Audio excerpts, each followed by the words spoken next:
Quantas vezes no nosso dia a dia ouvimos ou usamos a expressão falta de ética se referindo à indignação com um comportamento alheio?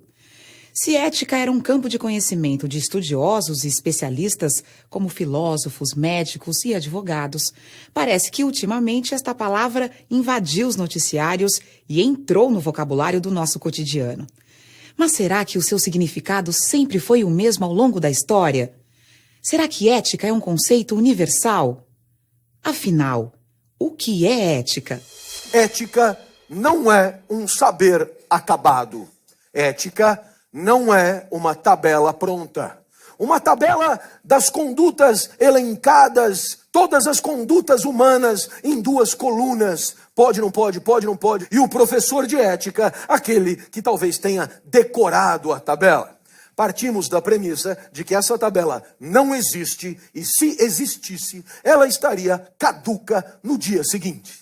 Porque no dia seguinte estaríamos diante de situações inéditas que teriam tornado a tabela obsoleta. Razão pela qual acreditamos que ética tem a ver com liberdade.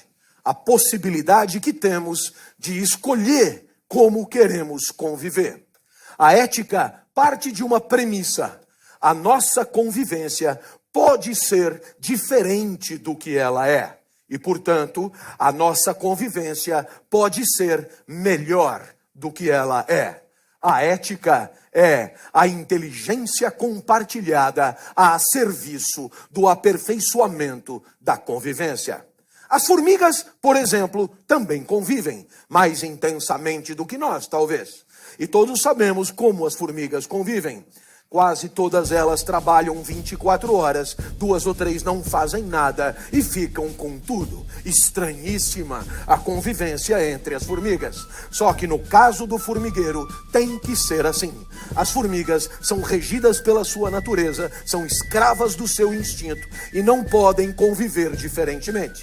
Um formigueiro na Idade Média funcionava como funciona um formigueiro hoje. Mas no nosso caso, por mais que não possamos nos orgulhar muito da nossa convivência, temos um alento. Ela pode ser diferente do que ela é. E cabe a nós a tarefa de refletir, de pensar conjuntamente, de argumentar dentro de um grande espaço de diálogo para aperfeiçoá-la dia a dia, para que amanhã seja melhor do que hoje. Ética é porque há liberdade. Se abrirmos mão da liberdade de fazer a sociedade que queremos, teremos também aberto mão da ética. Afinal de contas, nós somos um animal, aliás, o único, que é capaz de decidir, escolher e julgar por si mesmo.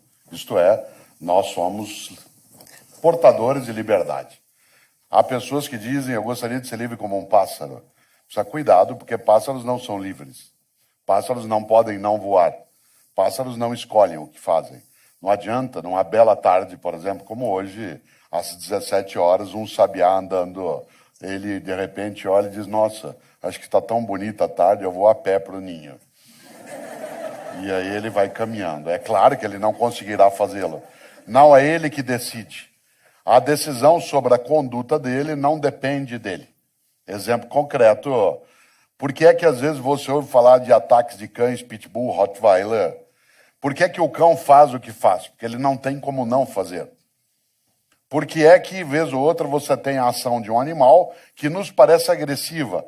E ela será olhada a violência da natureza, mas ela não pode ser eticamente analisada. Um cão não é bom ou mau. Não existe o mau cavalo, o mau cão, a má formiga, a menos que a gente vá usar padrões de reflexão nossas. Em outras palavras, outros animais não decidem em relação àquilo que a sua conduta terá. Nós somos capazes de colocar nossa vida em risco. Nós somos capazes, por exemplo, de fazer coisas absolutamente inúteis para a sobrevivência, mas deliciosas, como praticar esporte, que não serve para nada. Não tem a menor finalidade e por isso é belíssimo. De que adianta saltar de paraquedas, fazer stand-up paddle? Qual é a finalidade de alguém correr de Fórmula 1, girar de maneira insana em alguma coisa que é absolutamente ameaçadora e que pode conduzir à morte e fazê-lo como uma escolha? Isto é, escolha. Essa é a palavra-chave. Se você observa, eu não posso avaliar a conduta de um outro animal sob padrões éticos. É boa, não é? É decente ou não é? A formiga, como o Clóvis lembrou, ela é o que é.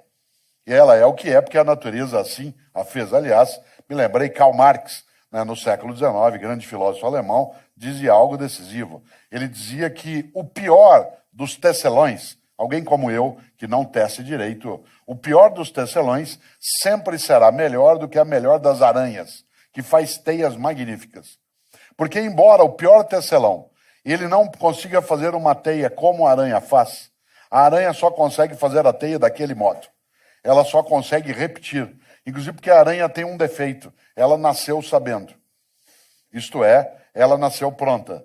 Ela já faz a teia como a mãe fazia, a avó fazia, a bisavó fazia. E isso é uma limitação. Nós temos uma grande vantagem. Nós não sabemos fazendo, não nascemos sabendo e não, claro, não nascemos prontos. E desse ponto de vista, nós somos capazes de fazer de outro modo. Aliás, uma aranha, ela faz teias magníficas, mas ela só faz aquela teia daquele jeito, a menos que uma força externa haja sobre ela. Aquilo que Darwin chamou de mutação, né, por ambiente ou por pressão, aí você tem uma mudança. Nós não. Nós somos capazes, e aí o Clóvis lembrou bem, de fazer o mundo tal qual ele está. Aliás, esse mundo que hoje temos resulta das nossas escolhas. Não há uma divindade ou divindades, no meu entender, nem no dele, que vieram e disseram assim será. Ao contrário, ele resulta, esse mundo, como ele é, a nossa conduta coletiva, a nossa convivência de escolhas que fizemos. Desse ponto de vista, se assim ele pode não ser do modo como é, porque se nós assim o fizermos, podemos fazê-lo de outro modo. Nesta hora, nós queremos retirar da reflexão sobre ética algo que é muito usual. E eu vou passar por Clóvis já para ele fazer essa reflexão num ponto. Muita gente diz, eu não tenho como não fazer assim. É o sistema. Eu faço assim porque a vida é assim. Eu estou em vida social e é o sistema que faz assim. Portanto, eu só posso agir desse modo. Para justificar, inclusive, a conduta que resulta de uma escolha pelo malévolo, quando a possibilidade do benévolo existiria. O malefício é a escolha, o benefício também o é. No entanto, o principal argumento que muita gente usa é que eu posso fazer, a vida é assim, é o sistema. É isso? Denomina-se má fé. Quando você nega a própria liberdade.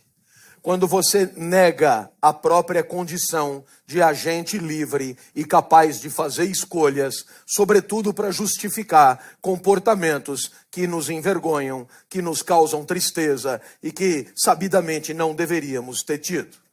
A verdade é que atribuir a razão das nossas causas a outras circunstâncias que não a nossa liberdade nos convém. Porque essa coisa de ser livre pode parecer um privilégio, mas não é sempre. O homem sempre, ao se considerar livre, julgou-se superior ao resto da natureza. Basta você ver as definições que ele dá de si mesmo. Os gregos diziam que nós estamos a meio caminho entre os animais e Deus. Os cristãos, depois, não economizaram elogios e disseram que nós somos feitos à imagem e semelhança de Deus. Mais até, somos filhos de Deus. E tudo isso por causa da liberdade que é a nossa. Por causa da capacidade que é a nossa de fazer acontecer a vida de acordo com o nosso discernimento. Mas esta possibilidade, que pode ser entendida ingenuamente como um privilégio, muitas vezes, quando observada de perto, é fonte de sentimentos desagradáveis. E a filosofia tem também um nome para esses sentimentos: angústia. Angústia, Cortella, é o que você sente toda vez que percebe que é livre, que a vida depende da tua escolha e que essa escolha não é tranquila. Para escolher, é preciso atribuir valor às possibilidades de escolha. Aliás, essa definição é de dicionário de papelaria. Escolher é identificar a alternativa de maior valor. Ora, sendo assim, poderíamos pensar num exemplo.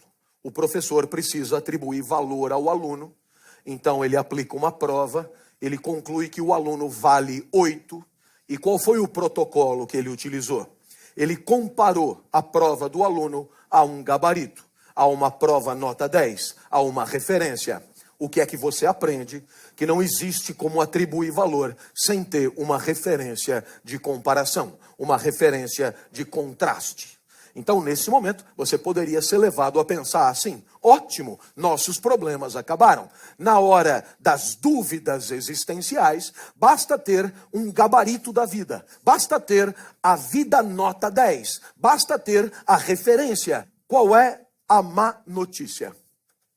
A má notícia é que, diferentemente da prova do professor, a vida não tem uma única resposta certa. Se você vai ao exército, o primeiro valor do banner é a disciplina. E a melhor solução é sempre a mais disciplinada. E na hora da dúvida, quando a corneta toca às 5 da manhã, você levanta. A disciplina é a referência.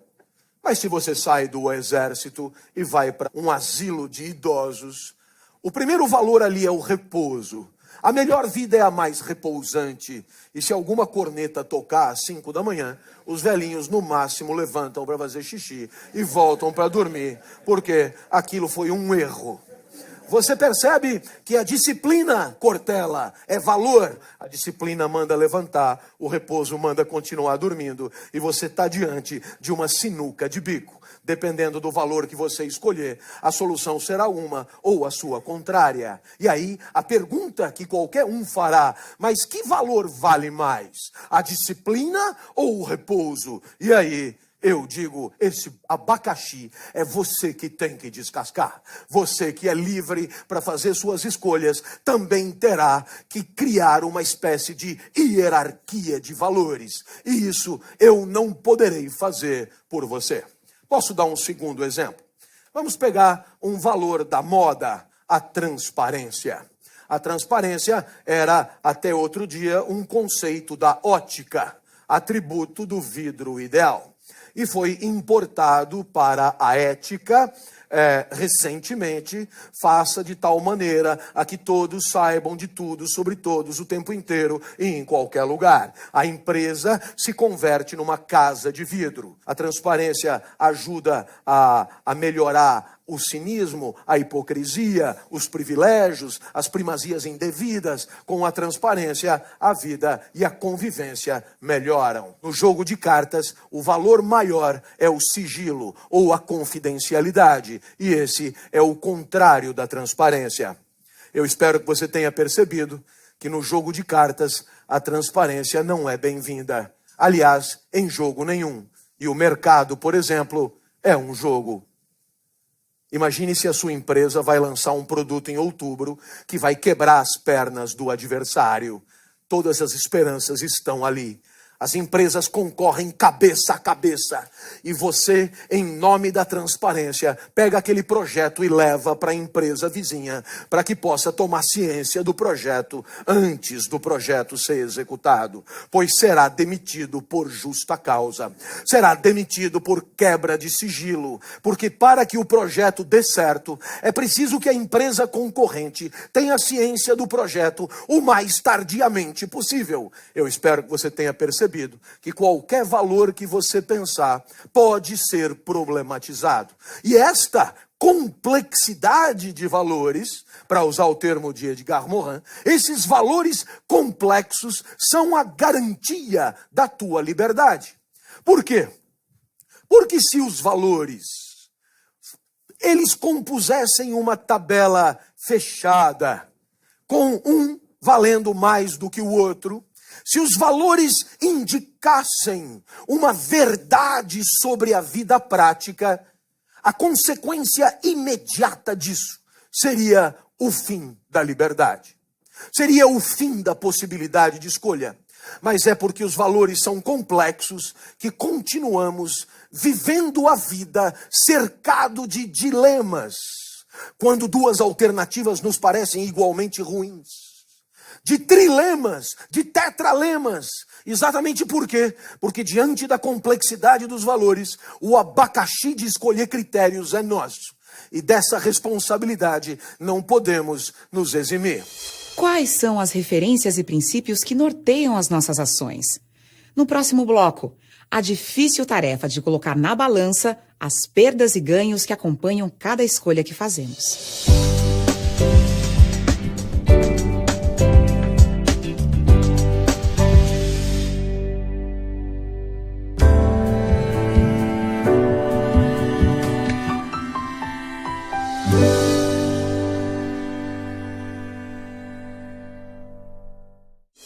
Se hoje temos mais liberdade de escolha, por outro lado também vivemos a angústia que esta liberdade nos traz.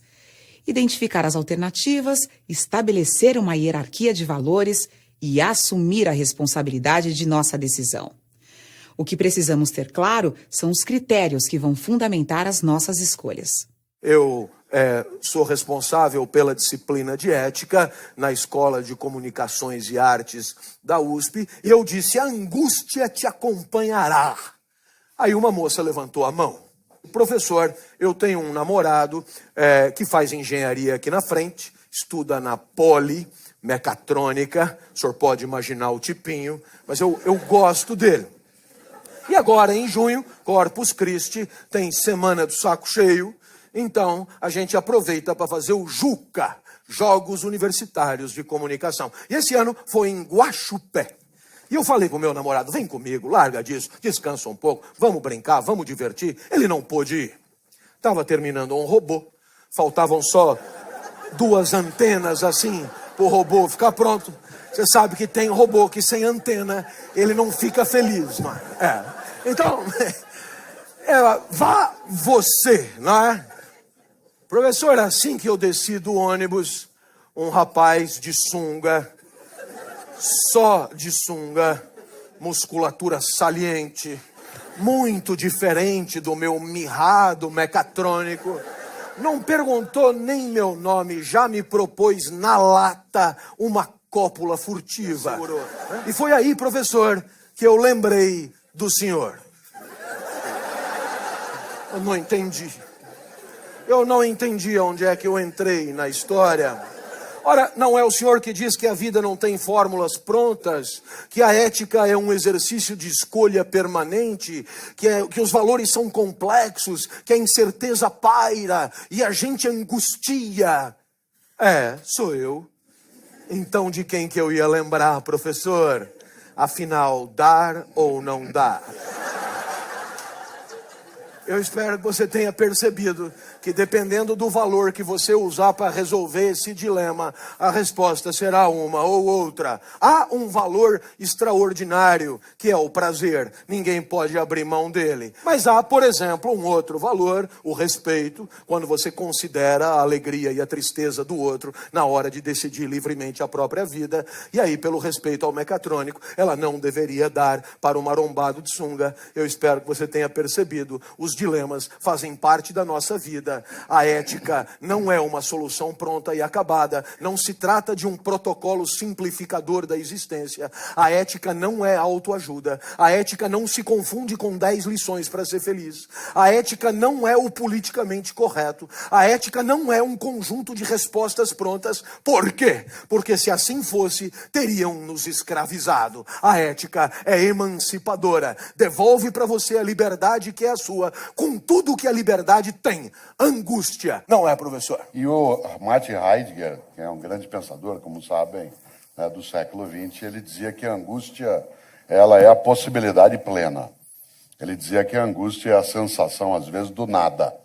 Isto é, quando você sente que você precisa preencher algo que está à tua frente. E é interessante que o Clóvis trouxe à tona, né, vários tipos de situações em que por trás está a ideia de escolha. Isto é, que você precisa ter critérios para escolher. De maneira geral, a ética é o conjunto de valores e princípios que você utiliza para a tua conduta, para as tuas escolhas. Faço, não faço, vou, não vou, abro, não abro, pego, não pego, transo, não transo. Toda esta lógica, ela nos conduz à necessidade de entender a ética como sendo, acima de tudo, fruto dessa mesma liberdade. E, portanto, sendo ela resultante de escolha, não há possibilidade de entender a ética como sendo algo, primeiro, já pronto, como Clóvis lembrou várias vezes, segundo, que seja absolutamente fácil. Não o é. Afinal de contas, quando a gente imagina tanto o exemplo do sigilo quanto da transparência que o Clóvis trouxe à tona, cautela para não cair numa armadilha, que é imaginar, então, que a regra é vale tudo. Se vale a transparência e vale o sigilo, depende da situação. Essa lógica do depende, ela é extremamente arriscada. Uma coisa é entender a ética como resultante de algo que é a relatividade. Uma coisa é entender a relatividade das nossas escolhas. Dependerá da circunstância, do tempo, do momento, da ocasião. Outra coisa é transformar relatividade em relativismo. Qual é a diferença entre relatividade e relativismo? Relatividade é quando eu percebo que as minhas escolhas elas dependem da circunstância que eu estou vivendo e é isso que vai orientar também a minha escolha. Relativismo é achar que vale qualquer coisa. Tanto faz, vale qualquer coisa. Vou dar um exemplo que é absolutamente direto nessa percepção, quando a gente imagina, por exemplo, um código de conduta, como os 10 mandamentos de origem hebraica que depois, tanto cristãos como islâmicos, acabaram tendo como referência. Um dos mandamentos, ele hoje é traduzido do jeito que eu vou dizer. Não cobiçar a mulher do próximo.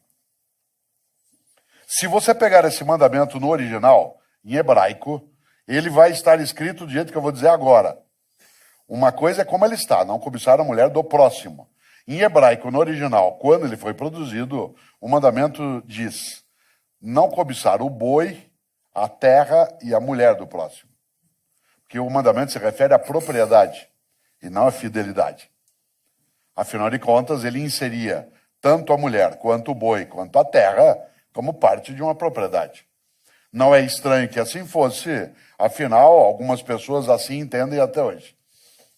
E desse ponto de vista, se eu só vou compreender esse mandamento do modo como ele está colocado, se eu conseguir relacioná-lo, aí vem sua relatividade, ao tempo em que ele foi produzido.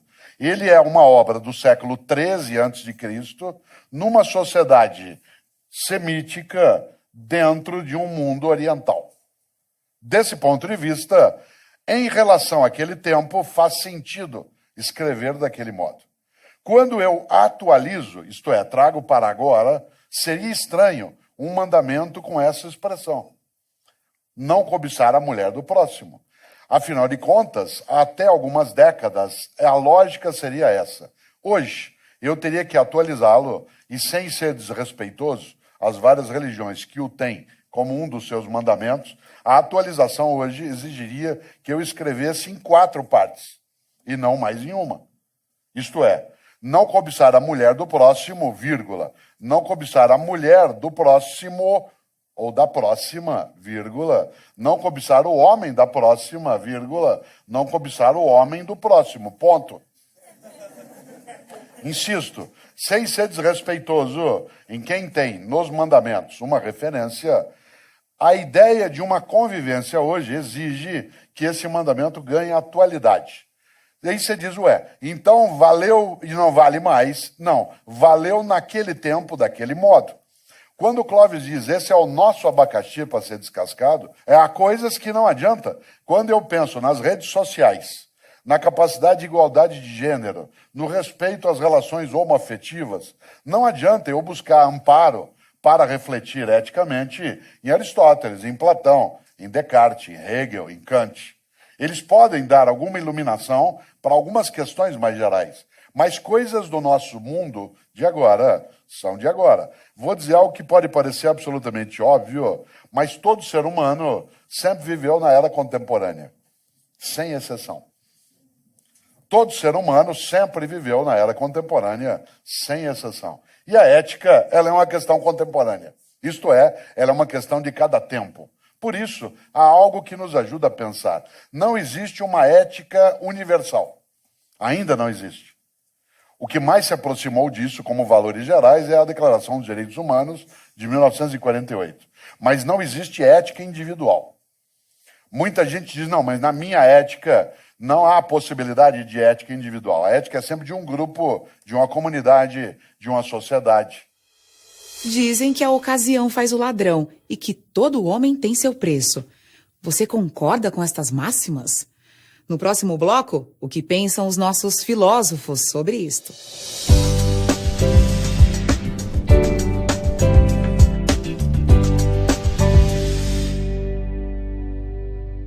Será que existe a possibilidade de não aceitar o que por princípio discordamos? Parece que para muitos não. E justificam dizendo, por exemplo, a culpa é do sistema. Não seria esta uma forma de se eximir da responsabilidade pelas escolhas que fazemos? A liberdade que conquistamos implica em ter sempre a opção de escolher. Assim, os dilemas se colocam até nas mínimas ações de nosso dia a dia. Uma pessoa que vive situações sem ter dilemas, ela está distraída em relação a quais são os valores pelos quais ela faz. Eu tenho muito, mencionei há pouco, né, a questão do mundo hebraico, judaico-cristão. Eu tenho muita cautela quando penso naquilo que tanto judeus, quanto cristãos, quanto muçulmanos, por exemplo, chamam de juízo final. É o juízo final. Claro que pode ser aí uma questão de religião ou não, e eu não quero tratá-la como campo da religiosidade, mas quero trazer aqui algo que tem a ver com ética. Na crença de algumas religiões, o juízo final é quando você vai prestar contas. Prestar contas do quê? Provavelmente, fosse eu a divindade ou as divindades, no juízo final, sentaria ao teu lado e disse, na tua vida, fez o que fez, por quê?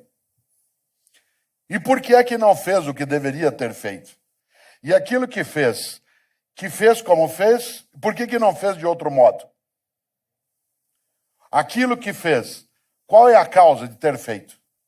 Isto é, o juízo não é em relação a tuas ações boas ou más, é em relação à tua escolha pelas ações boas ou más. Há uma frase que circula por aí, que eu acho absurda, que diz que a ocasião faz o ladrão. Eu não acredito nisso de modo algum. Eu acho que a ocasião revela o ladrão.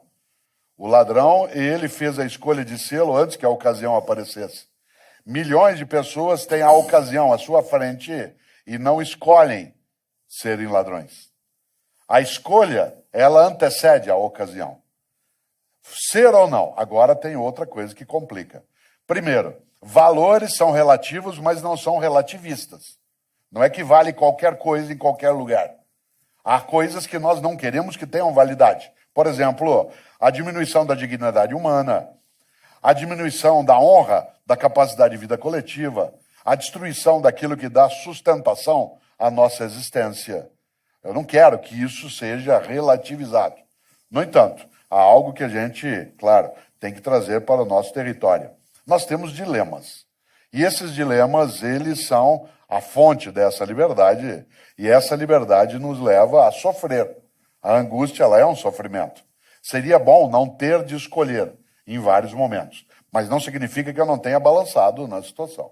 Nenhum e nenhuma de nós é imune à fratura ética. E eu venho dizendo, e aí passo de novo para o Clóvis, algo em vários lugares, né? Uma das pessoas que eu mais admiro na minha história é um ex-prefeito da cidade de São Borja. Vocês sabem que São Borja, no Rio Grande do Sul, é uma cidade de fronteira. E durante as ditaduras do Brasil, especialmente a ditadura Vargas, né, de 37 a 45, depois a militar de 64 a 84, cidades que são consideradas de segurança nacional, como capitais, fronteira, mananciais, área de porto, o prefeito ele não era eleito, ele era escolhido pelo ditador ou pela estrutura de direção ditatorial. E há um prefeito de São Borja, aliás, São Borja, a cidade do Getúlio, de João Goulart, etc., que um dia, nomeado pelo Getúlio, mandou um telegrama para o Rio de Janeiro, onde era a capital federal na época, que é absolutamente genial. Esse telegrama está no Museu Nacional, no Rio de Janeiro. O telegrama diz algo que eu acho que é a melhor compreensão sobre ética em relação a dilemas que eu já vi, e que tem a ver, é claro, com a questão central de eu ter de abdicar ou não. O telegrama diz o seguinte: presidente, preciso da vossa ajuda. Cada homem tem seu preço e eles estão chegando no meu. Você tem um preço e eu tenho um preço. Aceitar que paguem é escolha. Há milhares e milhares e milhares de pessoas no dia a dia que se levantam, vão trabalhar, se deparam com situações em que poderiam ser indecentes, nojentas, corruptas, violentas e não o são. A ocasião não faz o ladrão, ela apenas revela a escolha que ele fez antes que a ocasião viesse à tona. E nesta hora, nenhum e nenhuma de nós é imune, porque para fazer boas escolhas éticas é preciso, como diz o Clóvis, e por favor, queria que falasse um pouco agora, é preciso abdicar de alguns apetites. Claro, a ética é um zelo coletivo pela convivência. A ética é um zelo que todos temos que ter com esse patrimônio de convivência coletiva. Ora, é perfeitamente normal que nós, individualmente, tenhamos pretensões, apetites, desejos que possam colocar em risco a melhor convivência possível. Portanto, a ética é essa disposição inicial que temos para submeter os nossos apetites ao crivo da convivência e satisfazê-los se e somente se esses apetites não forem lesivos a esse patrimônio coletivo. Uma sociedade eticamente desenvolvida é uma sociedade em que todos, por educação, por cultura, consideramos absolutamente normal abrir mão de parte das nossas pretensões em nome desse zelo coletivo pela convivência. A ética é necessariamente intersubjetiva. A ética é necessariamente social. A ética é inteligência coletiva que busca a melhor convivência possível. Porém, como somos todos sociais, como a nossa vida e os nossos corpos são ortopedizados, são estiletados, são esculpidos pelas nossas relações sociais, é evidente que a nossa vida ética tem consequências afetivas importantes. Se eu, porventura, me agachar e minhas calças se rasgassem, eu ruboreceria. Por quê? Porque a heresia de uma regra social, a ruptura de uma regra social incorporada, feita a corpo, determinará no meu corpo uma reação imediata. Assim, nossos corpos, desde Bourdieu e Foucault, são corpos socialmente construídos. E nossos afetos são inseparáveis das regras e princípios sociais que decidimos respeitar. E por isso, a ética também é questão de afetos. E é por isso que temos vergonha na cara. Porque, na verdade, a vergonha é um afeto especial. A vergonha é uma tristeza particular. Todos nós somos essencialmente uma certa quantidade de energia que oscila na hora de viver. O mundo não sai da frente, o mundo não para de se relacionar com o nosso corpo, e alguns mundos, em relação com o nosso corpo, caem bem e alavancam a nossa energia vital. Aquilo que Spinoza chamará de potência de agir. E assim, quando nós ganhamos em potência de agir, a isso damos o nome de alegria. Passagem para um estado mais potente e perfeito do nosso próprio ser. Isto se dá nas relações com o mundo, nas experiências com o mundo. Muito bem, os exemplos de alegria vão ao infinito. Mas não é todo dia que tem pão quente. Às vezes o mundo entristece. é quando você se apequena, quando você se acanha, quando você brocha, quando você perde libido, perde tesão, etc. Assim, o mundo tem uma capacidade infinita para entristecer. Desde o semáforo que fecha na hora que você vai passar, até alguém que ocupa o único lugar vago no banco de ônibus, até, enfim, algum discurso cínico que você ouve na televisão. O mundo é super variado na hora de entristecer. Mas existe, e você que está me ouvindo agora pediria que me acompanhasse, existe uma tristeza especial. É uma tristeza que tem uma causa especial. E essa causa é o próprio comportamento. A vergonha é uma tristeza determinada por um atributo flagrado em si mesmo. A vergonha é uma tristeza que tem como causa o próprio eu. Aliás, a vergonha é um afeto moral por excelência. E por quê? Porque a moral é isso. É uma reflexão do eu com o eu sobre como é que o eu deve fazer, deve agir, deve proceder. A moral é quando não tem ninguém olhando. A moral é você com você mesmo. A moral independe de castigo. A moral independe de repressão. A moral independe de radares fiscalizadores. A moral independe de câmeras que flagram e registram. A moral é aquilo que você não faria, porque você não faz isso. Por princípio. E é claro, tem horas que você age e não fica contente com o que fez. Tem horas que você age e lamenta ter agido como agiu. Tem horas que você é causa da tua própria tristeza. Pois muito bem, tem horas que você se envergonha. O risco maior é perder a capacidade de se entristecer consigo mesmo. O risco maior é o de perder a vergonha na cara. O risco maior é o risco de não perder a face, tornar-se blindado, autista moral, imune. E você age mal e já não se incomoda mais com isso. E você se flagra canalha e não se apequena com isso. E aí você tornou-se sem vergonha. E o sem vergonha é uma crosta afetiva e um enorme risco social. Ética é uma questão de prática, de reflexão. Ética depende do caráter? No próximo bloco.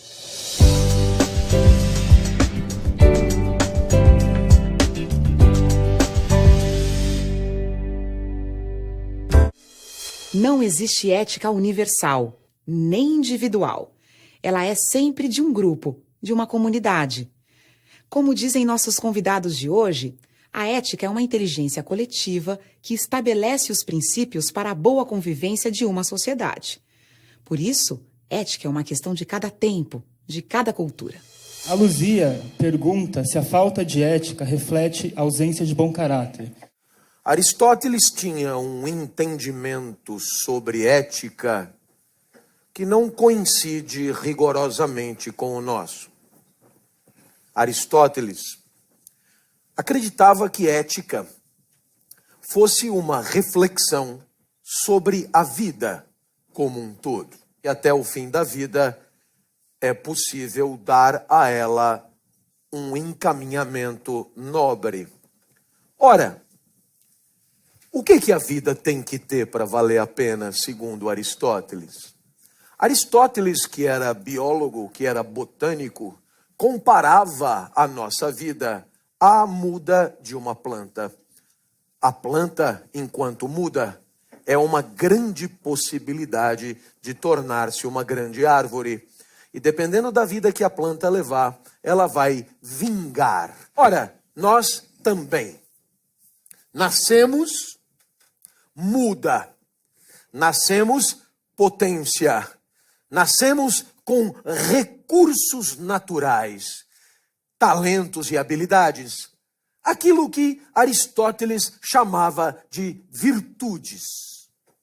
E esses nossos recursos naturais poderão ser atualizados, transformados em performance, e assim, aos poucos, vamos nos tornando uma grande árvore. Vamos, portanto, buscando a excelência da nossa vida. Para Aristóteles, a ética está diretamente ligada a uma certa prática que se repete, como se a vida fora um treinamento mesmo, um aperfeiçoamento progressivo dos próprios talentos. A ideia de caráter é a ideia de repetição de comportamento digno. Aristóteles estava convencido de que quanto mais nós agirmos dignamente por costume, por hábito, mais teremos chance de ser excelentes. Não é bem essa a nossa proposta. Sabe por quê? Porque no fundo, Aristóteles entendia a ética como os personagens entendem a ginástica. Vá fazer ginástica todo dia no mesmo horário. Assim você nem pensa. Você acorda e já vai fazer. Você percebe que a ideia de caráter, a ideia de hábito e de costume, para Aristóteles, tem muito a ver com um comportamento digno que decorre de um hábito que dispensa articulação intelectiva o tempo inteiro. Ora, nós aqui temos em relação à ética um olhar um pouco diferente. Sabe por quê? Porque acreditamos mesmo que pode até ser arriscado. Talvez a dignidade por hábito seja mais garantida. Acreditamos que a ética depende mesmo dessa capacidade que é a